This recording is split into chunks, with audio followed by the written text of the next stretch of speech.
შაქარით, ზეთით, ქვილის და რა ვიცი, ყველაფერზე მომატებულია. ასე აფასებენ გორში რიგითი მოქალაქეები ჩვენ მიერ დასმულ კითხვას. მოიმატა თუ არა ფასებმა პირველადი გამოყენების პროდუქტებზე. მოქალაქეების ნაწილი ამბობს, რომ ფასები მომატებულია ზეთსა და შაქარზე, ხოლო ნაწილი განმარტავს, რომ ფასების მკვეთრი მატება არ შეიმჩნევა და ამბობენ, რომ პირველადი მოხმარების პროდუქტებზე ფასები იგივეა.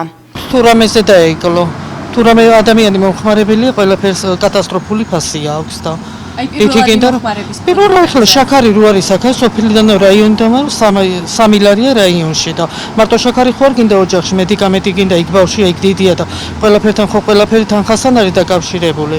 რა ვიცი. ყველაფერი სხვა გამოყოფით რაზე მოიმატა ფასები. რა ვიცი ახლა თუ რამე ელემენტი ზეთია ცხიმზე, ქვილზე, რა ვიცი პროდუქტი რაც არის საჭირო ოჯახში ყველაფერზე. ყველაფერზე, საერთოდ ყველაფერზეა პირველადი მოხმარების პროდუქტებზე შაქარზე, მარილზე და ასე შემდეგ.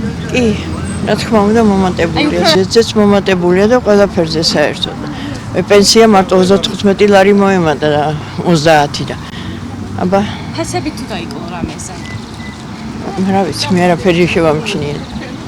ყველაფერზე მომატებულია ფასები. ყველაფერზე, მაგას აღარც უნდა ლაპარაკი. მომატებულია ფასები. ისე ვიცი რა მომატება ეშულა. დაკლებით თუ დაიკლო. არაფერმა. პირველადი მოხმარების პროდუქტებზე, ზეთზე, შაქარზე. არაფერმა არ დაიკლო, რავი, მე თუ მკითხავთ არაფერმა არ დაიკლო. მომატებულია თუ არა? რა თქმა უნდა არის მომატებული, რა ვქნათ.